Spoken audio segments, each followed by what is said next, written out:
Hello guys, welcome to our YouTube channel that is Bright Beginnings with JS Yadav. तो आपने देखा कि हम अपनी जो 12th बायो की सीरीज है उसे कंटिन्यू कर रहे हैं। आपने देखा कि हमने अब तक पढ़ लिया स्टेमन का स्ट्रक्चर, ठीक है, और ओवरी का स्ट्रक्चर कैसा कैसा होता है। अब हम पढ़ेंगे पॉलिनेशन के बारे में। अब मैंने उस दिन बताया था पॉलन ग्रेन्स क्या होते हैं, जब एंथर का स्ट्रक्चर बताया था, उसे स्टोर कैसे करते हैं, उनके बेनिफिट्स क्या है। उसके बाद आपने मेगास्पोरोजेनेसिस का पूरा प्रोसेस आई होप कि लास्ट क्लास से देख लिया होगा। अब हम जो है आगे टॉपिक कंटिन्यू करेंगे, दैट इज पॉलिनेशन, ठीक है। अब ये फर्टिलाइजेशन इवेंट के प्रोसीजर स्टार्ट हो रहे हैं कि फर्टिलाइजेशन में पहले आप पॉलिनेशन पढ़ोगे, फिर पॉलन पिस्टल इंटरेक्शन पढ़ोगे, उसके बाद पोस्ट फर्टिलाइजेशन इवेंट्स के अंदर आप पढ़ोगे कि एम्ब्रियो का डेवलपमेंट कैसे हो रहा है, सीड का डेवलपमेंट कैसे हो रहा है, फ्रूट का डेवलपमेंट कैसे हो रहा है।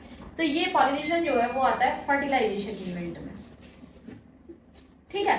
फर्टिलाइजेशन इवेंट के टॉपिक्स पढ़ रहे हैं हम, ठीक है। तो पॉलिनेशन क्या होता है? Transfer of pollen grains from the anther of stamen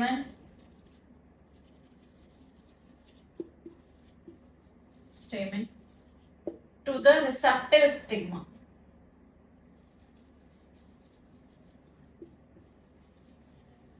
ठीक है।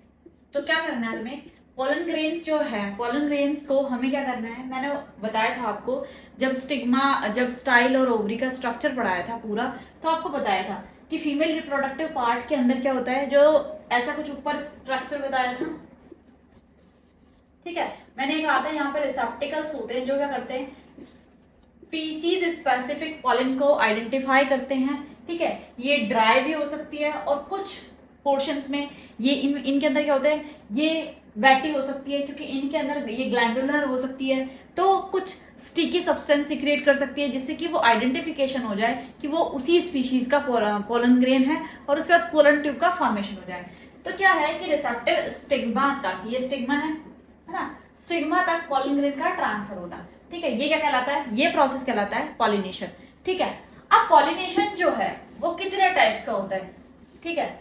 अब पॉलिनेशन जो है वो 2 टाइप्स का होता है, ध्यान से देखना। इससे नीट के अंदर क्वेश्चंस आए हुए हैं, इसलिए इस टॉपिक को थोड़ा सा ध्यान से पढ़ना। देखो पॉलिनेशन कितने टाइप का है? 2 काइंड्स है। पहला कौन सा? Self pollination.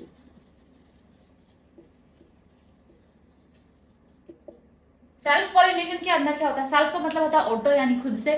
सेल्फ पॉलिनेशन का मतलब क्या होता है कि उसी स्पीशीज का, उसी सेम जो प्लांट है उसके फ्लावर्स में क्या होना, पॉलन पिस्टल इंटरेक्शन होना या पॉलिनेशन होना, ठीक है। तो ये जो है इसे हम, ये सेल्फ पॉलिनेशन भी 2 टाइप का होता है, एक है ऑटोगैमी,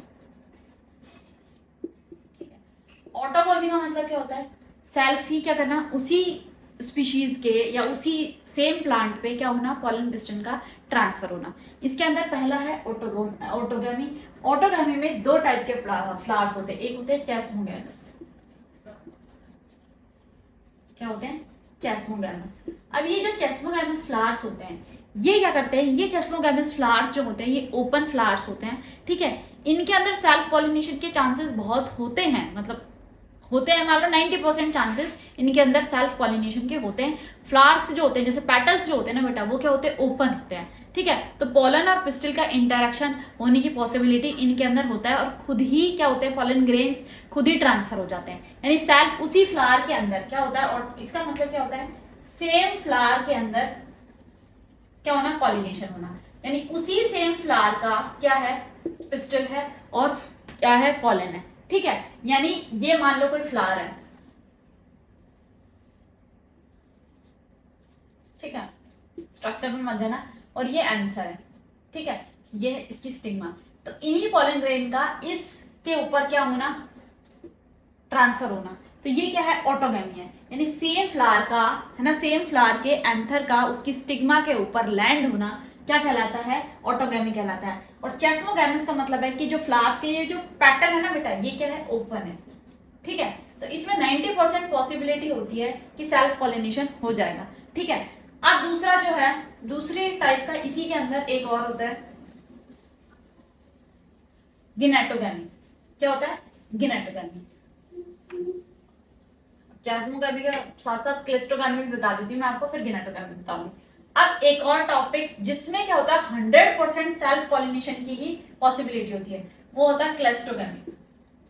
क्लस्ट्रोगैमस फ्लावर या क्लस्ट्रोगैमी कहते हैं, ठीक है। इसके अंदर क्या होता है, इसके जो पेटल्स होते हैं, यानी ये ओवरी है, ये एंथर है, ठीक है। इसके जो पेटल्स होते हैं वो बिल्कुल इसको सराउंडेड होते हैं, क्लोज्ड होते हैं, ठीक है। तो इसके अंदर जो क्रॉस पॉलिनेशन है उसकी पॉसिबिलिटी ही 0 होती है। पॉलिनेशन पॉसिबिलिटी बिल्कुल 0 है, ठीक है। तो ऐसे कौन से फ्लावर्स हैं या ऐसा कौन सा टाइप है पॉलिनेशन का जिसके अंदर 100% सेल्फ पॉलिनेशन होता है, ठीक है। क्वेश्चन जो पूछा जाएगा वो ये पूछा जाएगा कि किसके अंदर 0% किसकी क्रॉस पॉलिनेशन की पॉसिबिलिटी है। तो किसके अंदर है भाई, ये है क्लस्ट्रोगैमी के अंदर। इसके अंदर 100 एंड 100 मतलब ये सोच लो कि श्योरली इसके अंदर कोई पॉसिबिलिटी नहीं है जब फ्लावर पूरा क्लोज है, ठीक है। जैसे वो बडिंग स्टेज नहीं होती देखे, उस टाइप के फ्लावर्स होते हैं, तो उसके अंदर क्या होता है, एंथर और ओवरी या फिर पॉलन और पिस्टल उसके अंदर ही होते हैं। तो उनमें से बाहर किसी भी बायोटिक अबायोटिक फैक्टर से दूसरी उसी सेम स्पीशीज का दूसरा पोलन ग्रेन आने की पॉसिबिलिटी बिल्कुल 0 हो जाती है, ठीक है। तो इसीलिए इन्हें क्या कहते हैं, क्लस्ट्रोगैमस फ्लावर्स या क्लस्ट्रोगैमी कहते हैं, ठीक है। उसके बाद हम पढ़ेंगे गिनेटोगैमी।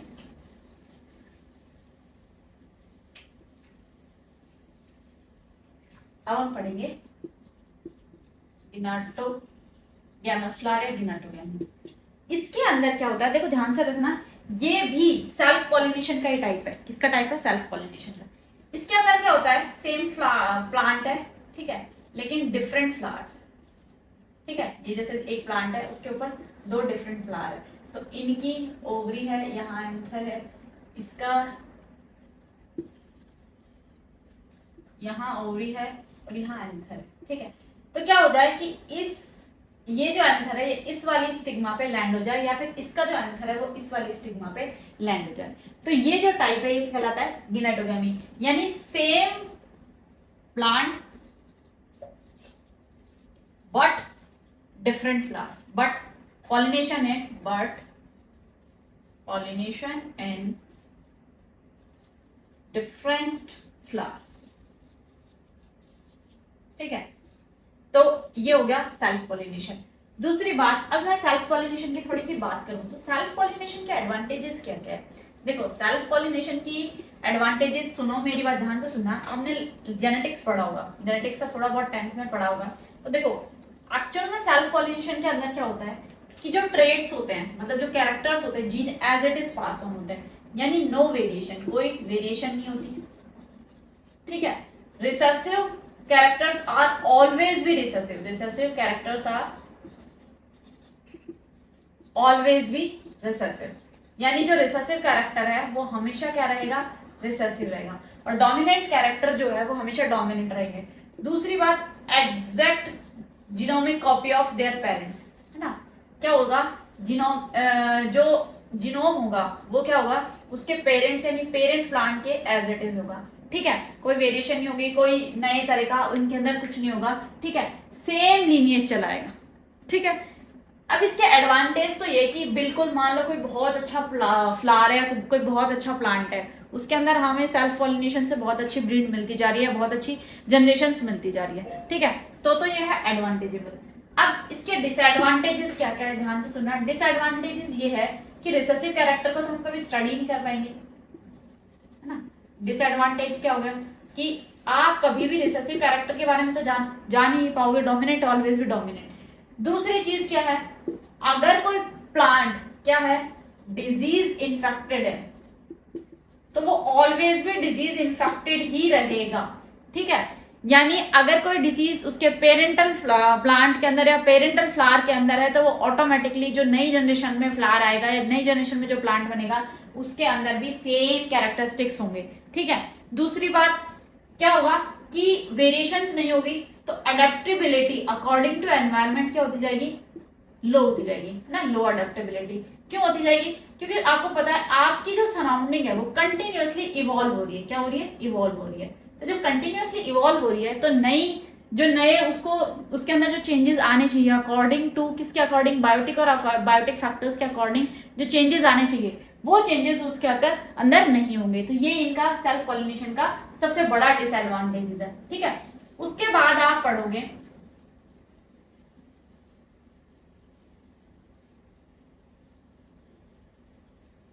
Cross pollination.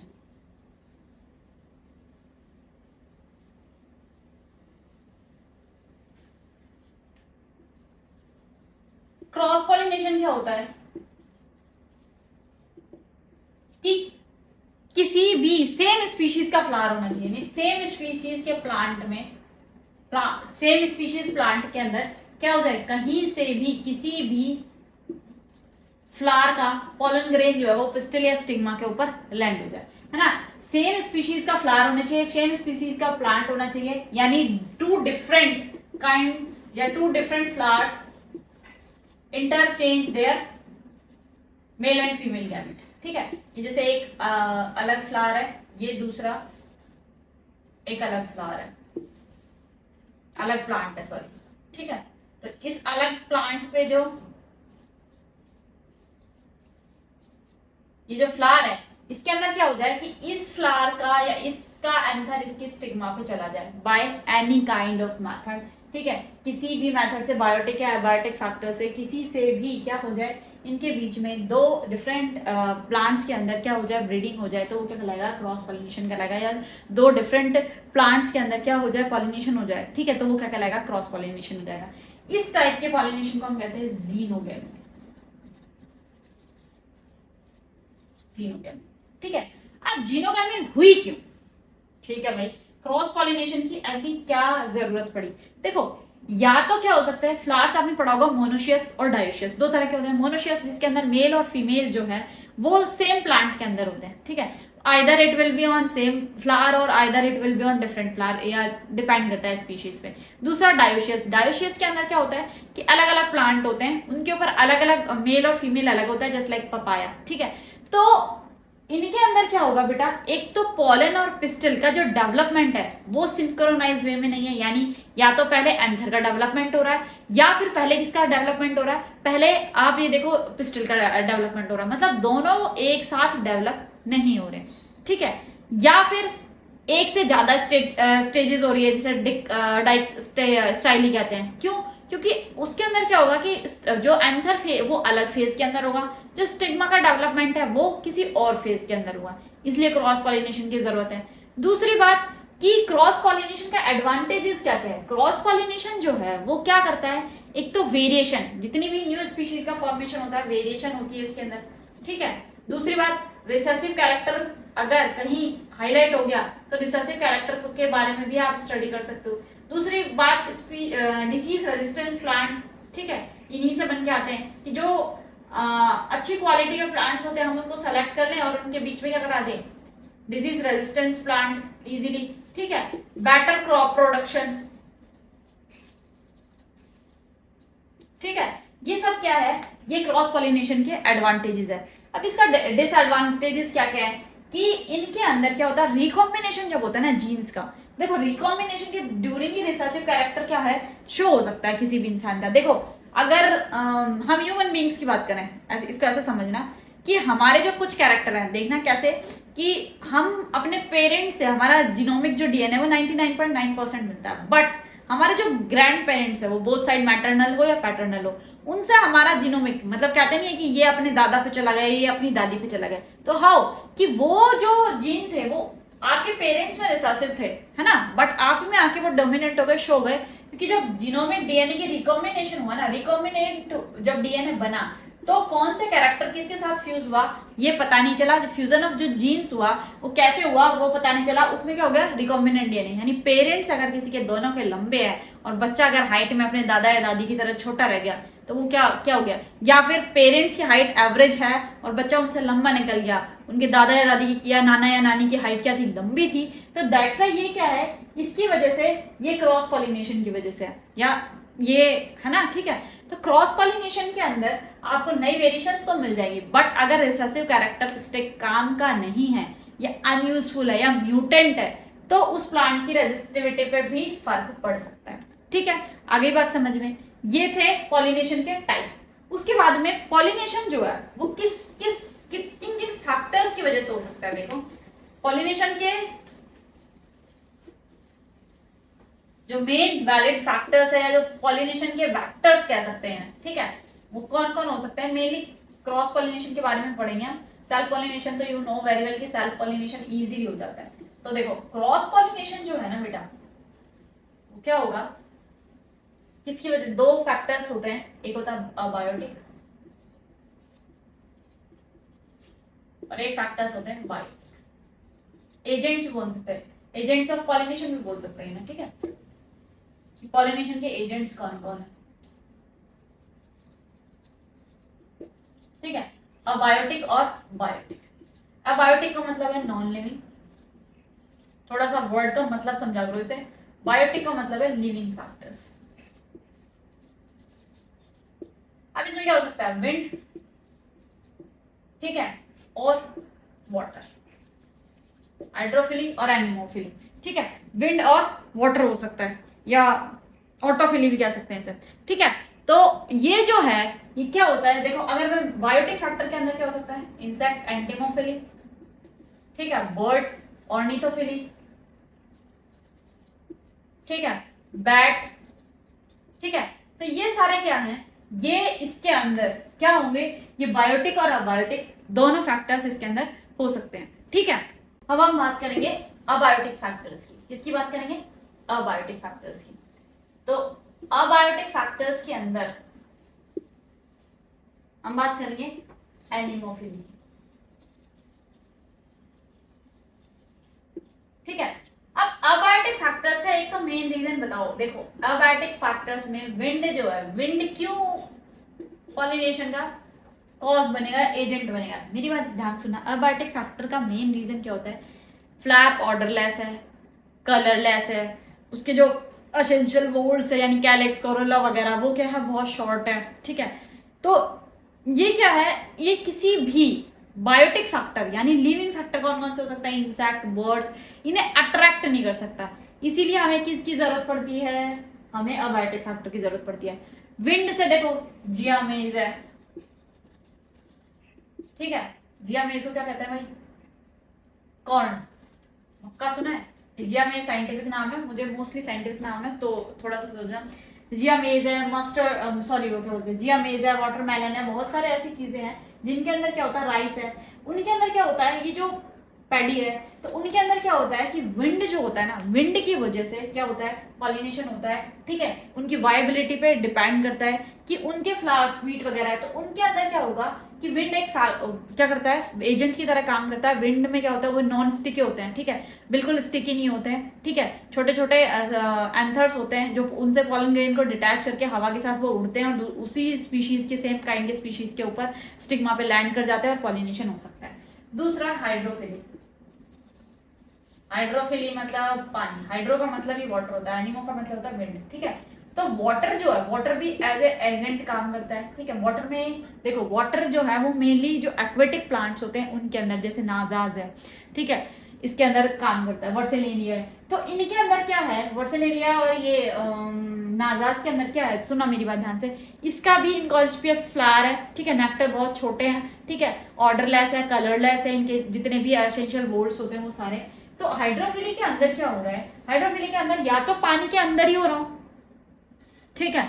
देखो वाटर के अंदर भी आप ये देखोगे, लिली है, ठीक है, लोटस है, इनके अंदर जो है, इनके अंदर क्रॉस पॉलिनेशन जो है वो डक्स वगैरह और जितने भी इंसेक्ट्स होते हैं उनके थ्रू हो जाता है, क्योंकि उनकी फ्रेग्रेंस, ठीक है, उनके पेटल्स वो अट्रैक्टिव होते हैं। लेकिन इनके अंदर क्या होता है, नाजस है, वर्सिलिया है, इनके अंदर क्या होता है कि ये बिल्कुल भी अट्रैक्टिव नहीं होते हैं, ये वैसे जैसे होता है ना कि थोड़े भद्दे से होते हैं। तो इनका एजेंट क्या है, इनके जो पॉलन ग्रेन्स है वो पानी के अंदर रिलीज हो जाते हैं और कहाँ तक पहुंच जाते हैं, उस प्लांट तक, स्पीशीज तक पहुंच जाते हैं। तो वहां पे क्या है, वहां तक पहुंचने के बाद में क्या होगा कि फिर पॉलिनेशन हो जाता है। तो अबायोटिक फैक्टर देखो, ये जो अबायोटिक फैक्टर क्रॉस पॉलिनेशन के ना, इसके अंदर वेस्टेज ऑफ पॉलन ग्रेन्स बहुत होता है, ठीक है। सेल्फ पॉलिनेशन के अंदर वेस्टेज ऑफ पॉलन ग्रेन नहीं होता है। यहाँ तो क्या होता है, मान लो कि 50 पॉलन ग्रेन, और इनमें पॉलन ग्रेन्स का नंबर भी बहुत ज्यादा फॉर्म होता है। मान लो 50 पॉलन ग्रेन हुए, उसमें से 2 ही ने फर्टिलाइज किया, तो क्या 2 ही सीड मिलेंगे हमें तो, या फिर 2 ही फ्लावर मिलेंगे, बाकी जितने भी 48 है वो तो सारे वेस्ट गए। तो इसमें वेस्टेज ऑफ पॉलन ग्रेन्स जो है क्रॉस पॉलिनेशन में बहुत ज्यादा है, जबकि जो सेल्फ पॉलिनेशन है उसके अंदर वेस्टेज ऑफ पॉलिनेशन बिल्कुल भी नहीं है। ठीक है, उसके बाद हम बात करें बायोटिक फैक्टर्स की, एंटीमोफिली यानी इंसेक्ट्स के थ्रू।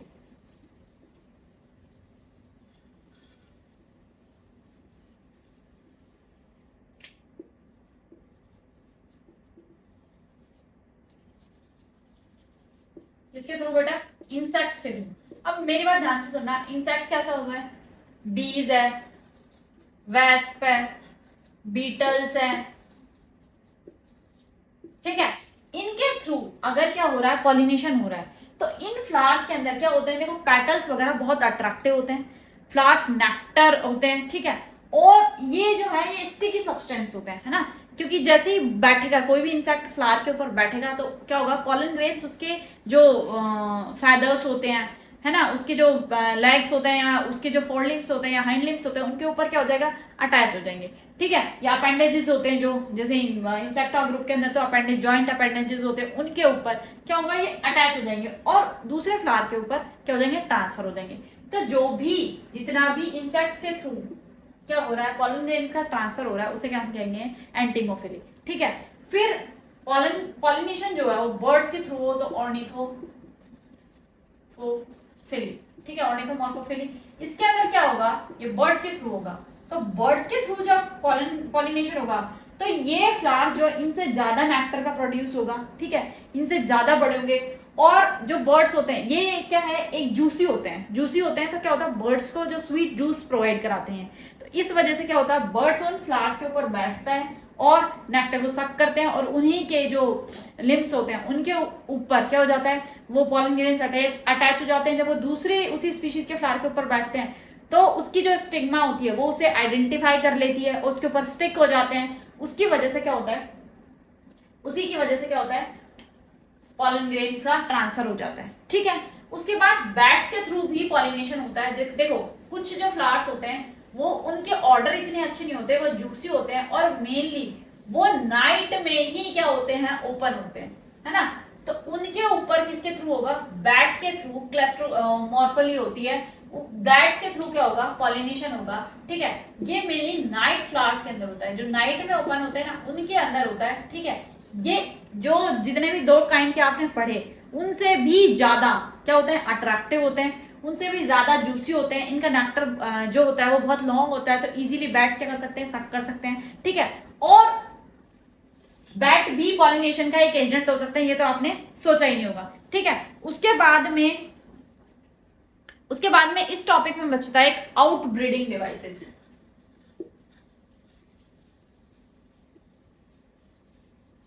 ठीक है, आउट ब्रीडिंग डिवाइसेस क्या होते हैं, देखो मेरी बात ध्यान से सुनना, ये मेनली सेल्फ पॉलिनेशन में जो फ्लावर्स होते हैं वो क्या होता है, डिप्रेशन में चले जाते हैं। अब डिप्रेशन में ऐसा नहीं कि आपकी तरह फ्लावर्स को भी डिप्रेशन हो गया, क्या है ना, आप लोग तो डिप्रेस नहीं हो गए, अभी तो सेशन स्टार्ट ही हुआ है। तो सेल्फ पॉलिनेशन में क्या होता है बेटा, देखो जो फ्लावर्स है ना वो क्या होते हैं कि एक ही जैसी स्पीशीज, एक ही जैसा जेनेटिक मटेरियल कंटिन्यू चला जा रहा होता है, तो उन्हें उस डिप्रेशन से निकालने के लिए क्या है, क्रॉस पॉलिनेशन करा दिया जाए। अब उस डिप्रेशन से निकालने के लिए, है ना, हम क्या कर सकते हैं, ई मस्कुलेशन कर सकते हैं। अभी ई मस्कुलेशन क्या हो सकता है, देखो जैसे फ्लावर डेवलप हो रहा है तो हम सेल्फ पॉलिनेशन को रोक सकते हैं, उसकी जो एंथर है उन्हें रिमूव कर दो, ब्रश के थ्रू कर दो, सीजर के थ्रू कर दो। ठीक है, तो ये जो प्रोसेस है इसे हम क्या कहते हैं, ई मस्कुलेशन, है ना, यानी removal of anthers from a flower. अब मान लो ऑटोगैमी किसके अंदर होगी, जिन फ्लावर्स में पॉलन और पिस्टल का जो डेवलपमेंट है वो बिल्कुल सिंक्रोनस वे में हो रहा है, बिल्कुल साथ साथ हो रहा है, तो उसके अंदर हम क्या कर सकते हैं, उस स्पीशीज के एंथर को आप क्या कर दो, रिमूव कर दो, तो फिर दूसरी स्पीशीज के एंथर को आप क्या करा दो, लाइन करा दो, तो उससे क्या हो जाएगा, ये जो डिप्रेशन क्रिएट हो रहा है ना, जो फ्लावर्स के अंदर वेरिएशन नहीं आ रही है, वो प्रॉब्लम सॉल्व हो जाएगी। दूसरी एक और प्रोसेस है जिसे हम कहते हैं बैगिंग। क्या कहते हैं, बैगिंग। अब ये बैगिंग कहाँ होती है बेटा, ध्यान से मेरी बात सुनो, ये जो बैगिंग है ना ये किन के अंदर होती है, ये बैगिंग होती है, बैगिंग का मतलब होता है पॉली बैग्स को कवर कर देना। किसको कवर करना, ओवरी को कवर करना, मेनली किसको कवर करना है, स्टिग्मा को कवर कर दो। तो क्या होगा कि स्टिग्मा ही कवर हो गई तो क्या होगा, एंथर तो उस पर लैंड नहीं हो पाएंगे। तो आउटब्रीडिंग डिवाइसेस ये है कि हम आउटब्रीडिंग डिवाइसेस में दो है कि प्लांट को हम डिप्रेशन से कैसे निकालें। वो just depression in the sense उसको बहुत वो सोच सोच के दुखी नहीं होता है, उसकी जो कैरेक्टरिस्टिक्स जो मेंटेन्ड रहते हैं, जो पुराने लीनियज से चले आ रहे होते हैं, उनसे क्या हो जाता है, उसकी जो स्पीशीज की जो एग्जिस्टेंस है या जीन जो है ना, वो उस लेवल के हाई क्वालिटी के नहीं हो पाते हैं, जिसकी वजह से वो प्लांट कहते हैं कि प्लांट डिप्रेशन में। ठीक है, तो उससे बचाने के लिए, और ये हम ही लोग मतलब स्टडी करते हैं, साइंटिस्ट स्टडी करते हैं, उस बेचारे प्लांट को पता नहीं होता कि आई एम इन डिप्रेशन। ठीक है, तो ये दो प्रोसेस है, एक इमस्कुलेशन और एक बैगिंग। ठीक है, इन दोनों के थ्रू आप क्या कर सकते हो, प्लांट में सेल्फ पॉलिनेशन को रोक सकते हो और उसमें क्रॉस पॉलिनेशन करा सकते हो। ठीक है, ये आगे further betterment for hybrid species और उसके लिए बहुत नेसेसरी हो गया था। ठीक है, हाइब्रिड स्पीशीज, हाइब्रिड सीड्स वगैरह आपने देखे होंगे। अब जो नेक्स्ट टॉपिक पढ़ेंगे हम, जो नेक्स्ट क्लास के अंदर पढ़ेंगे, उसमें हम पढ़ेंगे फर्टिलाइजेशन और पोस्ट फर्टिलाइजेशन इवेंट। ठीक है, तो आई होप कि आज की क्लास आपको बहुत अच्छे से समझ में आई होगी। इस क्लास को समझने के लिए प्रीवियस जो क्लासेस है उन्हें आप कंटिन्यू देखते रहिए। ठीक है, और कोई क्वेरी हो तो आप मैसेज कर सकते हैं, कमेंट कर सकते हैं। ठीक है, कमेंट कीजिए, वीडियो को लाइक कीजिए, शेयर कीजिए, चैनल को सब्सक्राइब कीजिए। Thank you so much.